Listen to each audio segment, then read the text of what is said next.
probably can't tell by looking at my face, but my parents are immigrants.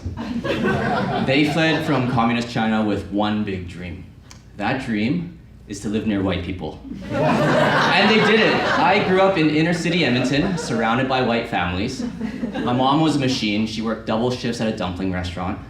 My dad worked even harder, losing every single dollar at the blackjack table. We were poor, but so was everyone else around us. We just did poor differently. When I was 6 years old, my mom turned our backyard into a full-on Chinese farm. One weekend, she rolled up with a giant farming hoe, dug up all the grass, installed irrigation trenches, and planted rows and rows of bok choy. But here's where it gets real. She also brought home a big yellow bucket from the Chinese restaurant, and she placed it right by the front door. You see, crops, they need water and fertilizer, and we were poor, so that bucket was for pee, our pee. We didn't use the toilets. Instead, we would stand by the front door, pull down our pants, and pee in this big yellow bucket. And when we were finished, to cover up the smell, we'd place a piece of cardboard on top, which wasn't effective because anytime anyone would walk in through the front door, they'd get blasted by the smell of rancid hot ammonia and 4,000 years of generational trauma. No surprise, I never had any friends over. I mean, how do you explain that to a buddy? Yo bro, shoes off at the door, careful don't trip over the family urine barrel. We had a bathtub and a shower, but that used up too much water. Instead, there was another big yellow bucket. And that's how I bathed. I would crawl into the bucket, and I would float around like a sad piece of bok choy, marinating in shame. I literally had no idea how to use a shower until I was 10 years old. I was sleeping over at my friend Ryan's place. I walk into his bathroom, I see the shower, shiny faucet, purple loofah hanging, and I freeze. I don't know how to turn on the shower. Eventually, Ryan's mom walks in, without knocking, by the way, classic white parent move. And she turns on the shower for me, and I watch as the water comes rushing out. And then she does something absolutely insane. She just lets the water run, giving it a 5-minute warm-up like he was performing at Coachella. Looking back now, I mean, we weren't just poor, we were also on survival mode. And Ryan's family, man, they were poor too. All they had to eat was Kraft dinner. But they also lived their lives. They had sleepovers, birthday parties, and even ketchup in a bottle.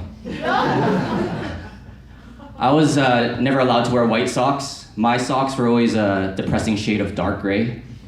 White socks were for kids that didn't do laundry in a bucket. And I hated going to school and having to take off my shoes.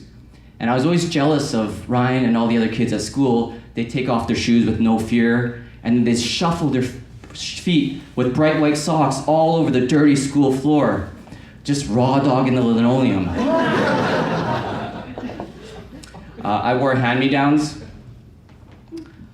I had no idea where my clothes came from. It could have been from the Salvation Army or the Lost and Found. But what I did know is I hated every single piece of clothing that I wore. It was always 2 sizes too big, mismatched, worn out, until one day my mom handed me this white shirt with this sick red and yellow tie-dye pattern. I put on that shirt, and for the first time in my life, I felt so cool and confident. I strutted all the way to school, and I run into Ryan, and Ryan goes, "Hey, that's my shirt." I'm like, "No, it's not." He goes, "Yeah, it is. That's my Kraft dinner and ketchup stain from last week." And it turns out I wasn't wearing tie-dye, I was wearing Ryan's leftovers. No, growing up poor didn't mess me up that badly. I mean, I still have PTSD when I'm at the gym and I see someone wearing their white socks on the dirty gym floor. My palms get sweaty and I get vivid flashbacks of yellow buckets. But no, really, I'm okay now. I have my own place. I just overcompensate a little. I'll turn on the shower and I'll just let it run. Sometimes I'll smash up buckets with a hammer. But actually, in my closet, I have a dresser. And in the top drawer, it's full of 50 pairs of brand new white Nike socks. Fresh, neatly folded.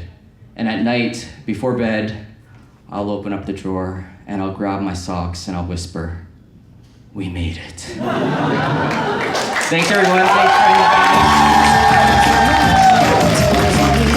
for everybody! So good! My friends, come on in, take a seat. Oh my goodness, are we ready for another stand-up comedian, huh? I love her so much. She's such a treat. Get ready for a wild time. Keep it going for Wendy, everybody.